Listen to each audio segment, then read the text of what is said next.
¿Qué harías si un día uno de tus seres queridos más cercanos es privado de su libertad y como prueba de vida recibes una o varias partes mutiladas de su cuerpo? Esa terrible acción se convirtió en la firma distintiva de Daniel Arizmendi López, quien sembró el terror en varias regiones del país a mediados de la década de 1990. Pero más allá de la crueldad de las acciones de Daniel y de la agrupación criminal que dirigía, integrada entre otros por familiares directos, incluidos su esposa, su amante e hijos, el caso dejó una profunda huella en la sociedad mexicana, ya que derivó en una investigación que reveló una compleja red de corrupción policial que le permitió a la banda actuar libremente durante varios años.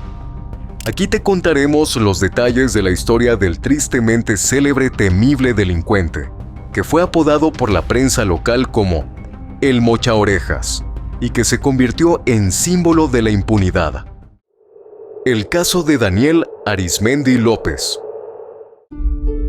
Todos los días convivimos con la maldad. Somos testigos de la parte más oscura del comportamiento humano.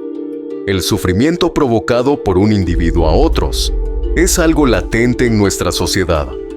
En Investigadores Criminales nos adentraremos en ese lado oscuro de la humanidad.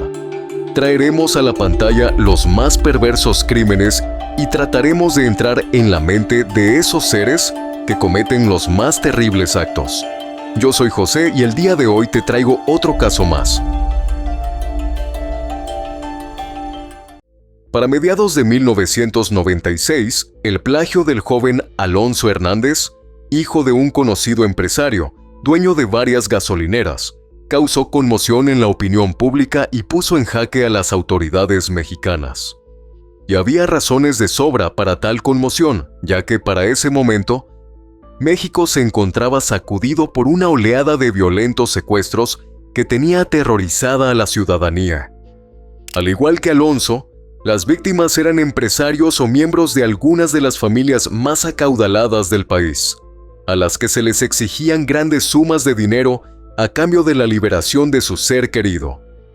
Además, había surgido un macabro patrón en algunos de estos delitos: el corte de algunas partes del cuerpo, específicamente de las orejas, como fe de vida y como herramienta para extorsionar a los familiares de las víctimas y presionarlos para pagar el rescate. Para ese entonces, la policía había identificado al menos 6 privaciones de la libertad con ese mismo modus operandi, pero la identidad de los delincuentes era un misterio. No obstante, eso cambiaría tras el secuestro de Alonso, quien, según los informes, fue trasladado por sus captores a casa ubicada en Valle de Chalco.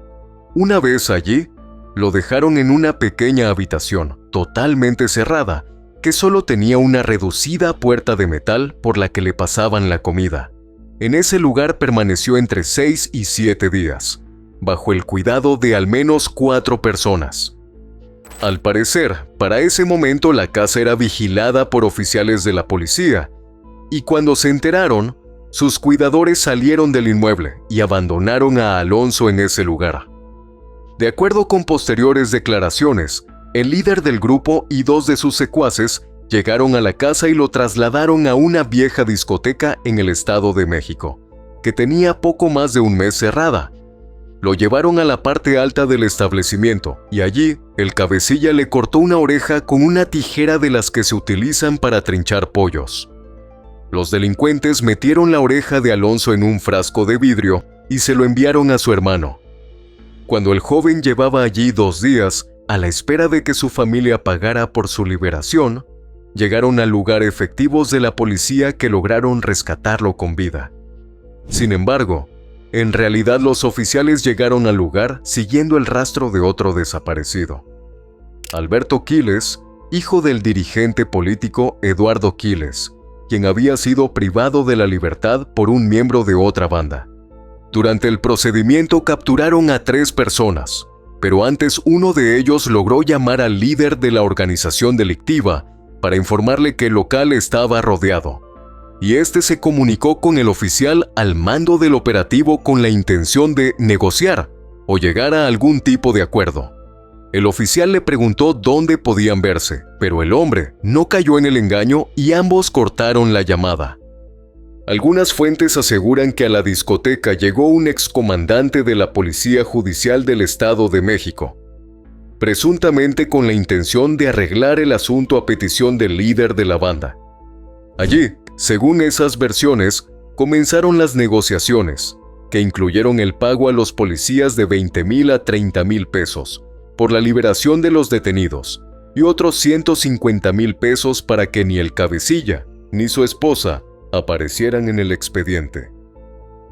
Tras la entrega del dinero, las patrullas que vigilaban la casa del líder del grupo se retiraron del lugar y la pareja no volvió a ser molestada. Sin embargo, no contaban con que la familia de Alonso no solo le daría seguimiento al asunto en el Estado de México, sino que también informarían a la Procuraduría de Justicia del Distrito Federal. Así, la policía capitalina, a través de un informante, obtuvo la ubicación del sospechoso en Veracruz. De inmediato, oficiales judiciales fueron a ese estado y encontraron al hombre con otros 2 sujetos. Según algunas versiones, durante ese encuentro, negociaron su libertad inmediata por una camioneta que pertenecía al jefe de la pandilla, un vehículo y 250,000 pesos. Los delincuentes no imaginaron que, pese a sus esfuerzos por salirse con la suya, el caso de Alonso tendría más consecuencias y sería clave para la desarticulación de la banda y la detención de sus integrantes. De acuerdo con los registros, en el proceso que siguió al rescate de Alonso, la Procuraduría del Distrito Federal había obtenido algunos números telefónicos y pidió apoyo técnico a la Procuraduría General para rastrearlos. De esta manera, el gobierno federal se enteró de la existencia de Daniel Arizmendi López, el temible líder de la banda al que la prensa local se refería ya como el Mochaorejas, debido al escalofriante método que utilizaba. Sin embargo, no fue sino hasta el 24 de noviembre de 1997 cuando un prestigioso diario nacional hizo pública por primera vez la identidad del hombre, quien a partir de ese momento se convirtió en el criminal más odiado y perseguido de México. Pero dar con él no sería tan fácil, ya que, aparentemente, las conexiones del sujeto habían permeado hacia altos mandos de la policía y de la Administración de Justicia, garantizando la protección necesaria para actuar con impunidad. Pero todos se preguntaban quién era este temido hombre. Según los registros, Daniel Arizmendi López nació el 22 de julio de 1958 en la localidad de Miacatlán, Morelos, en el seno de una familia de bajos recursos, conformada por sus padres, Catarino Arizmendi y María López, y sus hermanos, Juan Ubaldo, Aurelio y Diego. En 1967 la familia se mudó a Ciudad de México y se instalaron en Iztapalapa. No obstante, llevaron con ellos los problemas que venían arrastrando desde hacía años, ya que Catarino era alcohólico, celoso y violento. El hombre agredía constantemente a María y también a sus 4 hijos, lo que llevó al quiebre definitivo de la relación. Tras la separación, Daniel y sus hermanos quedaron al cuidado de su madre, pero entonces, según los testimonios, ella los abandonó y tuvieron que regresar con su padre. Esto dejó a los 4 con un gran resentimiento hacia su madre. Aunque Daniel era considerado un niño tranquilo, inteligente y perspicaz, no le iba muy bien en los estudios. A los 9 años presentó una prueba para ingresar a una escuela, pero la reprobó. Más adelante, repitió el segundo y el quinto año de la primaria, y aunque ingresó a una escuela secundaria, no pasó del primer año, por lo que lo inscribieron en otra institución en donde tampoco le fue bien. A los 16 años dejó definitivamente los estudios para empezar a trabajar en el taller de su padre, donde se tejían bufandas y prendas para bebés. Allí estuvo hasta los 19, época en la que se hizo novio de María Lourdes Arias, a quien conocía desde que eran niños. La pareja contrajo matrimonio el 27 de agosto de 1977, tras enterarse de que ella estaba embarazada de su primer hijo. Después de la boda se quedaron a vivir en la casa de Catarino y además de Daniel hijo, tuvieron una niña a la que llamaron Sandra. Pero la vida conyugal no fue un lecho de rosas, ya que desde el inicio estuvo marcada por la fragilidad emocional de Daniel, sus escasas manifestaciones de afecto hacia su esposa e hijos y su frecuente ausencia en el hogar. Al igual que su padre, Daniel tenía problemas con la bebida y era celoso en extremo, además de mujeriego. María Lourdes había estudiado enfermería y tenía un empleo estable en un centro de salud, pero las inseguridades de su esposo pronto salieron a flote, pues el hombre se presentaba en su lugar de trabajo y se ocultaba para vigilarla durante horas, esperando sorprenderla en una infidelidad. Tiempo después, cansado de las constantes dudas, Daniel le exigió a María Lourdes que renunciara al trabajo y se quedara en la casa cuidando a los niños, mientras que él, quien se había comprometido a ser el único sostén del hogar, prefería estar en su casa, lavando o reparando su automóvil, o saliendo con sus amigos, y casi no se involucraba con la crianza de sus hijos. A Daniel se le hacía difícil mantenerse en un empleo, y después de varios intentos fallidos de obtener un trabajo estable a los 26 años, optó por ingresar a la Policía Judicial de Morelos, su estado natal, gracias a la recomendación del suegro de su hermano Aurelio. Pero allí estuvo tan solo durante 2 meses, pues salió por reestructuración de la institución. Sin embargo, su estancia en la fuerza marcó el rumbo definitivo de su vida, ya que mientras cumplía funciones en el Ministerio Público, conoció a un detenido y le explicó los trucos para robar autos. Al dejar la fuerza, Daniel comenzó a practicar por su cuenta cómo abrir y encender los vehículos. Ese fue el punto de partida de su carrera delictiva. Según su posterior relato, llegó a robar entre 100 y 150 autos con la ayuda de Aurelio, quien para ese entonces era agente de investigación de robo de vehículos de la Policía Judicial de Morelos. Los hermanos tuvieron la idea de comenzar a remarcar ellos mismos los autos alterando la lámina con los seriales. Así lo hicieron y en 6 meses los hermanos reunieron una banda de unas 15 personas. Cada uno tenía una actividad específica. Unos robaban, otros remarcaban y los demás revendían, mientras que ellos administraban y dirigían las operaciones. A mediados de diciembre de 1990, los hermanos y otros miembros del grupo criminal fueron capturados y enviados a la cárcel. La banda acordó que Aurelio se declararía culpable, y a los 3 meses el resto salió en libertad por falta de pruebas.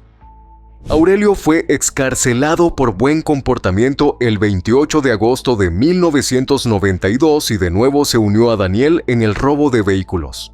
De acuerdo con los testimonios posteriores, los hermanos continuaron con sus fechorías con el apoyo de sus contactos en la policía. A través de uno de sus muchos cómplices, Daniel conoció a Dulce Paz Venegas, quien acudió a él buscando ayuda para sacar a su hermano de la cárcel. A cambio de su apoyo, él le pidió convertirse en su amante, a lo cual ella accedió, pero la relación de Daniel con la joven incluyó a sus hermanos, quienes con otros más se sumaron a la banda de robacarros. Pero aparentemente, Daniel no estaba satisfecho con los ingresos que obtenían por el robo y la venta ilegal de vehículos, así que decidió que era el momento de diversificar su actividad criminal. Fue entonces cuando una sobrina de María Lourdes le comentó acerca de una persona privada de la libertad por una banda, por cuya liberación pidieron a su familia $1,000,000. Daniel pensó que era algo muy fácil de hacer, y fue entonces cuando comenzó a secuestrar personas, con los mismos integrantes de la banda que robaba vehículos.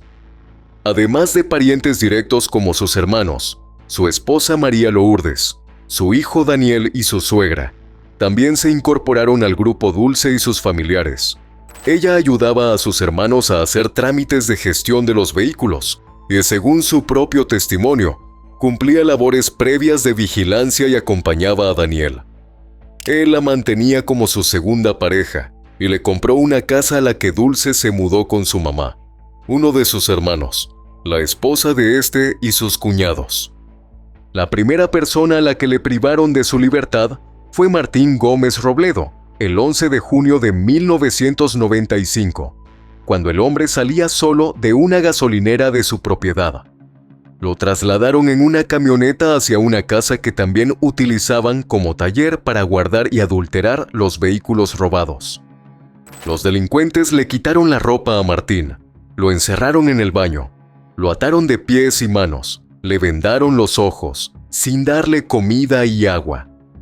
Daniel le exigió a la familia 1 millón de pesos, pero como estuvo abierto a las negociaciones, terminó recibiendo 350,000 pesos.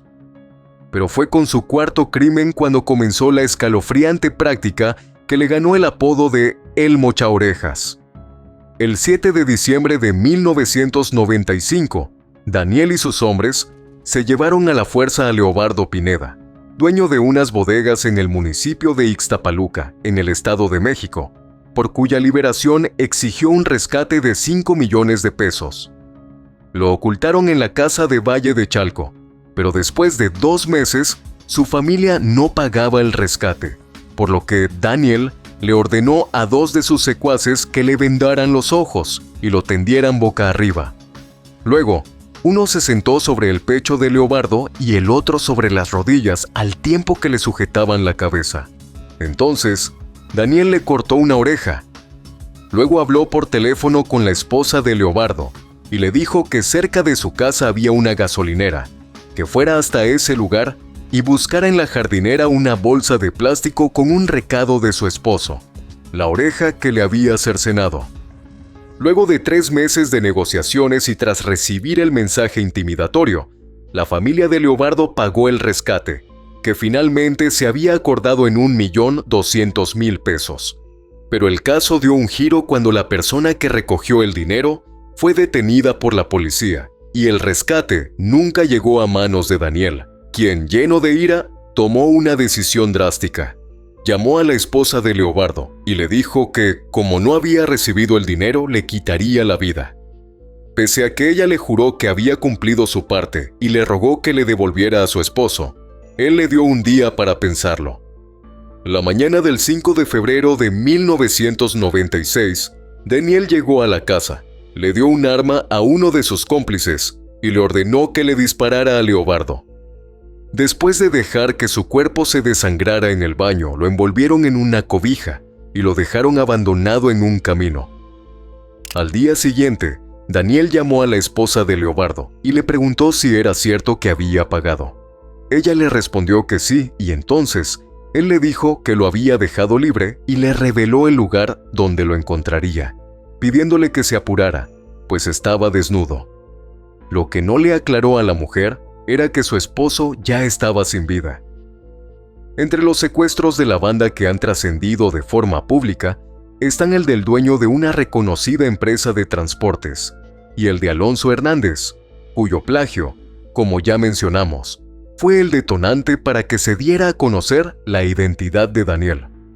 Otro de los secuestros que generó conmoción e indignación pública fue el de Alejandra Jostracher, una joven de origen español, hija de los dueños de una empresa licorera, que fue raptada en 1996.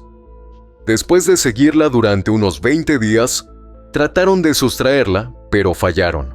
Luego, esperaron 2 meses para volver a intentarlo y esta vez sí lograron privarla de libertad.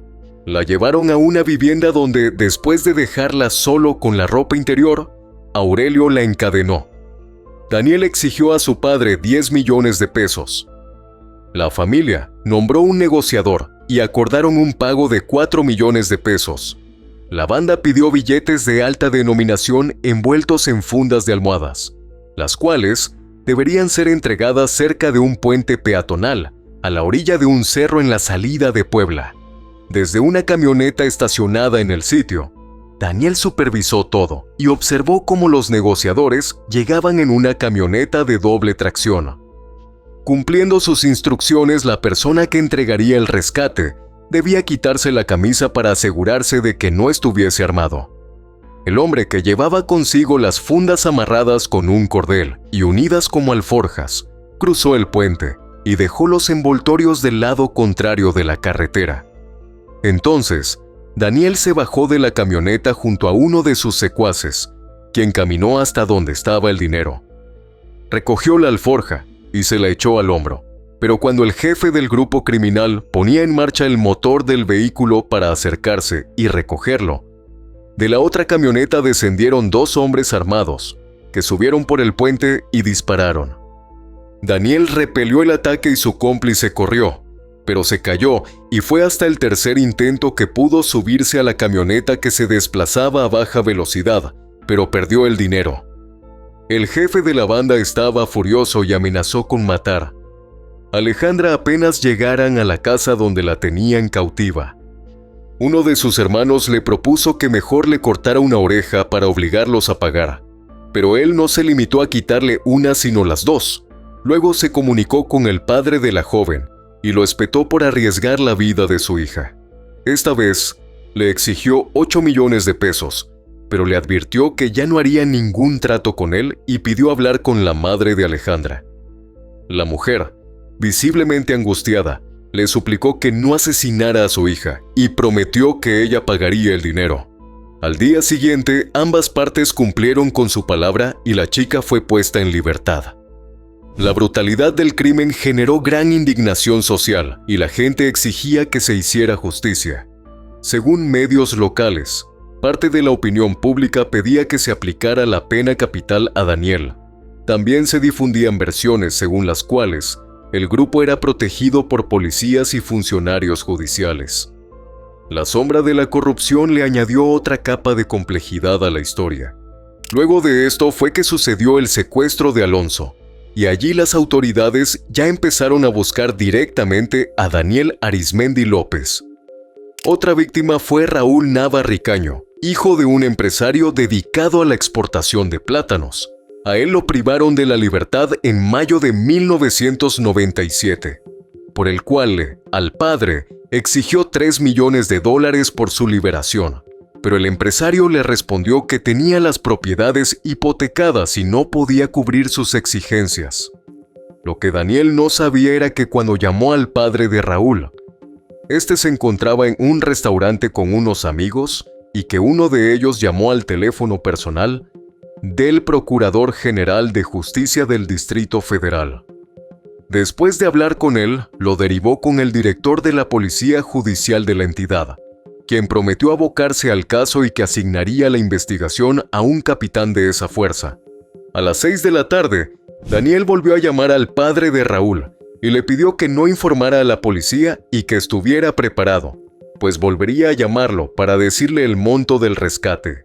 En ese momento llegó el capitán de la policía y el empresario le pasó el teléfono mientras la policía estaba grabando la conversación. Daniel decidió no rebajar el rescate de $3 millones y le preguntó al padre de Raúl cuánto tiempo necesitaba para reunir el dinero. Siguiendo instrucciones de la policía, el angustiado padre le pidió que le diera 30 días. El criminal le advirtió que si no cumplía su palabra, le cortaría las orejas a su hijo. El capitán le pidió que se calmara y le prometió que en 15 días habrían detenido al peligroso delincuente. El miércoles 7 de mayo, tuvo una audiencia con el procurador y un día después con el jefe de la oficina de la presidencia. Tras los encuentros, enviaron a su residencia personal de una empresa privada de seguridad, quienes instalaron dispositivos de monitoreo y control de llamadas telefónicas para grabación. Pasaron varios días sin que los miembros de la banda contactaran a la familia, hasta el lunes 12 de mayo, cuando Daniel llamó y habló con el negociador designado por la familia. El hombre aceptó su mediación y conversaron al menos 3 veces, pero cuando le preguntó si tenían el dinero, el negociador respondió que la familia solo logró reunir $967,000, es decir, poco más de $50,000 actuales. Entonces, el hombre colgó y más tarde volvió a llamar para dar una dirección. Allí encontraron la oreja de Raúl. Luego, Daniel llamó nuevamente y le preguntó al padre si había recibido el mensaje. También le dijo que sabía que los teléfonos estaban intervenidos, pero sorprendentemente reconoció que no le importaba que lo grabaran, pues tenía a muchas personas involucradas. El miércoles 14 de mayo, Daniel les dio un ultimátum. Si en 24 horas no tenían el dinero, le quitarían la vida a Raúl. Su interlocutor respondió que se lo diría a la familia y le pidió que llamara en 1 hora. Cumplido el plazo, Daniel volvió a llamar. Esta vez le ofrecieron 1.500.000 pesos, poco más de $80.000. 1 hora más tarde, a las 11 de la noche, volvió a llamar, pero le dijeron que no localizaban al padre de Raúl. Cuando faltaban minutos para la medianoche se comunicó nuevamente. Esta vez habló directamente con el padre del joven, quien le dijo que no tenía más, que había vendido sus vehículos e hipotecado propiedades. Cuando el padre del joven amenazó con usar su poder, Daniel colgó y fue a la casa para quitarle la vida al chico, quien murió de un disparo. Como hicieron con otras víctimas, dejaron que el cuerpo se desangrara. Luego lo envolvieron en una colcha y lo dejaron tirado en una colonia, cerca de una penitenciaría. El 15 de mayo de 1997, el cadáver del joven llegó en calidad de desconocido al servicio médico forense, y fue hasta octubre de ese año que los padres del muchacho acudieron a la morgue y lo reconocieron en el archivo fotográfico. Recuperaron el cuerpo y finalmente lo sepultaron. Una oleada de dolor e impotencia recorrió México. Buena parte de la élite empresarial mexicana exigía soluciones a las autoridades. Dada la resonancia de las atrocidades cometidas por el criminal, en marzo de ese año se conformó un grupo especial interinstitucional, conformado por oficiales de la Policía Judicial del Estado de México, policías federales, del Distrito Federal y del Centro de Investigación y Seguridad Nacional con el objetivo de capturarlo. Pero pese a los esfuerzos de las autoridades, Daniel siguió sumando víctimas. En octubre de 1997 plagiaron a Avelino Ruiz Noriega, empresario del negocio de vinaterías y abarrotes. Ese mismo día se comunicó con el hijo del secuestrado y le exigió $10 millones por su liberación. El hijo de Avelino estaba reuniendo el dinero, pero le pidió una prueba de vida de su padre, y él le respondió que fueran a recoger el mensaje en el casillero de una tienda. Como era de esperarse, dentro de una caja de cereal estaba una oreja de la víctima. Su hijo ofreció entre $1.300.000 y $3 millones, pero Daniel no aceptó, pues quería al menos $5 millones o seguiría torturando a Avelino. Finalmente, dejaron el rescate junto a una iglesia. Con este caso ya habían ocurrido al menos 3 plagios a miembros de la comunidad española en México, y para esa época los ciudadanos de esa nacionalidad supieron de la visita del entonces ministro del Interior de España, quien como paradojas de la vida tenía por nombre Jaime Mayor Oreja. Entonces, le pidieron al embajador de España en México ser recibidos. Poco después de ese encuentro, intervinieron en el caso el secretario de Gobernación y el Procurador General de la República. Parecía que el cerco sobre el criminal se estaba cerrando. Para ese momento, Daniel había comenzado a sospechar de algunos de los integrantes de su banda, quienes aparentemente conspiraban con las autoridades para detenerlo, por lo que en diciembre de 1997, lo citó en una de las casas que usaban con la excusa de planificar un nuevo plagio.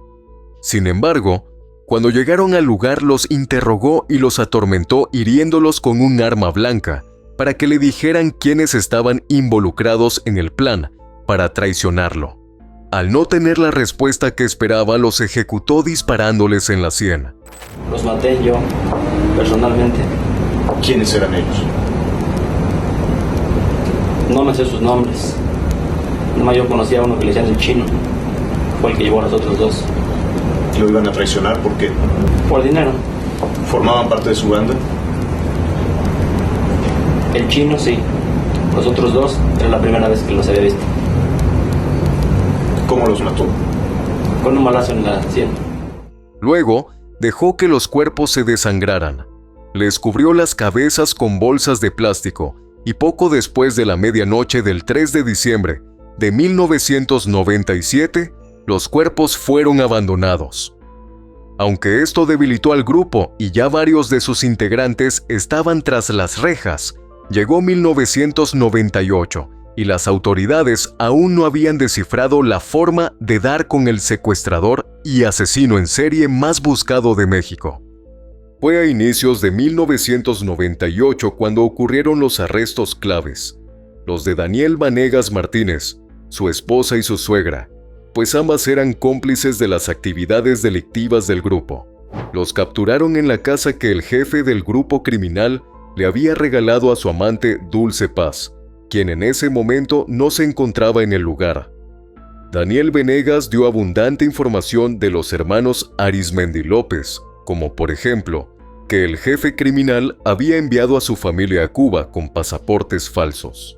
Pero más importante para la policía, dijo que él y su hermano Aurelio dormían en hoteles de Cuernavaca y Cuautla, y que en la capital de Morelos ocultaba a su otra familia. La Policía Federal siguió la pista de los números telefónicos fijos, celulares y radiolocalizadores en Cuernavaca, que los llevó a una casa en particular. El 22 de mayo de 1998, vigilaron la casa y siguieron un vehículo sin placas, con permiso de circulación, que aparentemente era el que usaba el jefe criminal. Sin embargo, el auto era conducido por una persona de 20 años, Daniel Hijo, quien intentó huir y perdió el control en una glorieta, estrellándose. Se bajó del carro y trató de correr, pero lo persiguieron y en un intercambio de disparos con la policía resultó herido en una pierna. Cayó al piso donde fue sometido y desarmado. Cuando le preguntaron por su padre, dijo que estaba dormido en su casa. De inmediato, la propiedad fue rodeada por agentes federales y municipales que les ordenaron a los ocupantes salir sin ofrecer resistencia. Pero María Lourdes, la esposa de Daniel, dijo que solo estaban 3 mujeres y un niño, afirmando que su esposo acababa de irse en una camioneta. Cuando le preguntaron por el dinero, la mujer los guió a la cocina y detrás de la estufa, empotrado en la pared, señaló un cajón de madera lleno por completo de billetes mexicanos, dólares y centenarios.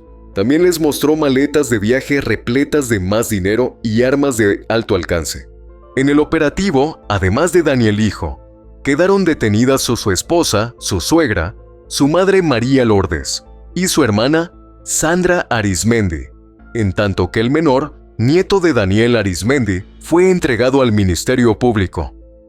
Los oficiales le indicaron a Sandra que le pidiera a su padre que se comunicara con ella, y Daniel rápidamente llamó a la casa, donde un oficial le informó que tenían a su familia y lo exhortó a que se entregara. El astuto criminal prometió que lo haría en presencia de un fiscal y de los medios de comunicación, y aseguró que llamaría en 1 hora, pero jamás volvió a comunicarse.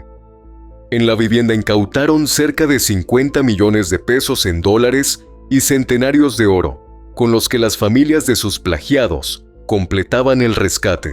Asimismo, descubrieron al menos 18 propiedades en distintos estados. Viéndose ante un callejón sin salida para dar con el hábil criminal, los investigadores encontraron a un reconocido psiquiatra que ejercía como jefe de negociadores del grupo antisecuestros de la policía francesa. Las autoridades mexicanas le enviaron la información existente sobre Daniel Arizmendi López, incluidos los datos proporcionados por su esposa e hijos luego de su detención, con el fin de que les proporcionara un perfil. El informe del experto señalaba que estaban ante un perverso narcisista con tendencia paranoica, lo que daba un tipo de psicópata sociópata. Aclaró que Daniel no estaba loco, pues tenía perfecta conciencia de lo que hacía, del bien y del mal, y justamente eso lo hacía perverso. Infligía daño consciente de que estaba haciéndolo y eso le gustaba. Aseguró que obtenía mucho placer en cortar orejas. De igual modo, el especialista dijo que las principales características de estas personalidades son sentimientos de grandeza, egocentrismo extremo, ausencia notable de interés y de empatía por los otros. Ignoran particularmente los sentimientos de tristeza y duelo, y cuando se les abandona o decepciona, pueden parecer deprimidos, pero en realidad se trata de ira reprimida o resentimiento con deseos de venganza. Mientras tanto, Daniel seguía libre y pese a su precaria situación, con su organización criminal prácticamente desarticulada, Daniel no se detuvo, y en agosto de 1998 llevó a cabo su 21º plagio, sin imaginar que ese secuestro marcaría el final de su carrera delictiva. Según posteriores declaraciones, su intención era recuperar su dinero y retirarse. Planeaba convertirse en agente inmobiliario y vivir con su amante Dulce Paz y su hijo. Con ayuda de otros cómplices, ideó un plan para plagiar a Raúl Nieto del Río, un empresario de Querétaro. Daniel descubrió que había muchos camiones con su apellido y supuso que tenía muchas propiedades. Entonces, reunió a un grupo en una casa rentada y les explicó los movimientos de su víctima. Hicieron simulacros y al día siguiente pusieron en marcha el plan, pero tras 2 intentos fallaron porque Raúl cambió de ruta. En el próximo intento esperaron a que saliera de su casa y lo interceptaron en una avenida, pero Raúl puso su vehículo en reversa y chocó con el auto en el que iba Daniel.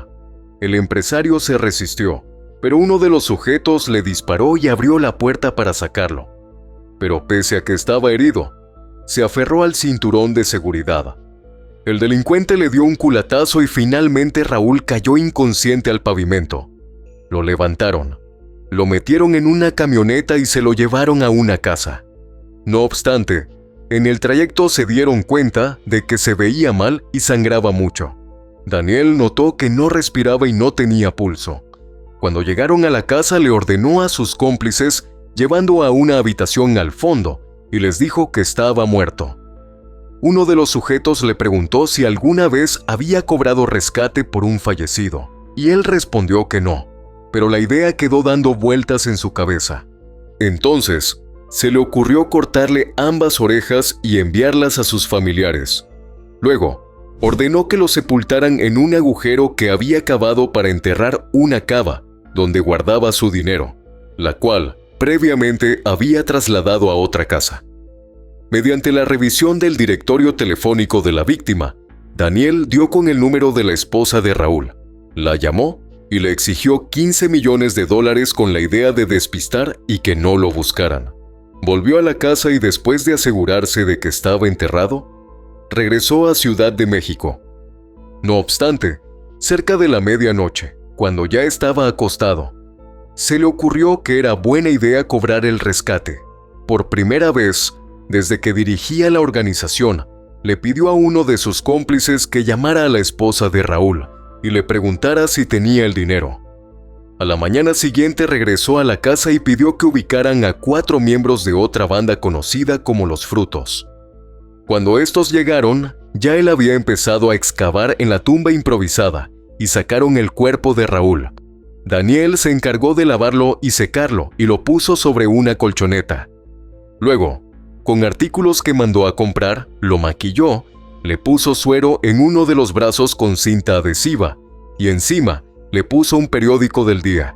Luego le tomó varias fotos y escogió la más creíble para enviarla a la familia como fe de vida. Luego instruyó para que llamaran a la esposa de Raúl y le dijeran que buscara una bolsa de palomitas de maíz del cine que dejaron en la taquilla de una de las puertas de la plaza de Totos de Querétaro. Adentro estaban el reloj y las 2 orejas del empresario.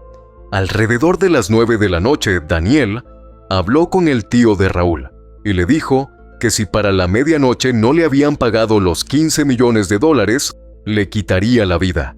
El hombre le prometió pagarle 9 millones, pero le dijo que necesitaba un mes para reunir ese monto y además le dijo que necesitaría una fe de vida. Entonces, le envió la foto que le tomó ese día al cadáver maquillado y con el periódico en el pecho. Pero las autoridades ya tenían intervenidos los teléfonos de Daniel y sabían del deceso del empresario y de sus tratos con Los Frutos. Alrededor de las 4 de la tarde del 17 de agosto de 1998, dos de los miembros de ese grupo delictivo que lo ayudaron a conseguir una credencial falsa, lo citaron en una avenida, en el Estado de México. Daniel se dirigió al lugar sin sospechar nada. Cuando se acercaba vio a los sujetos, pero de repente fue detenido y esposado. Sus secuaces lo habían entregado. Finalmente, el temible Mochaorejas había sido capturado sin oponer resistencia, pese a que estaba fuertemente armado. Esa misma noche, uno de los miembros de la banda llegó a la casa donde se escondía Dulce con oficiales de la Policía Judicial del Estado de México.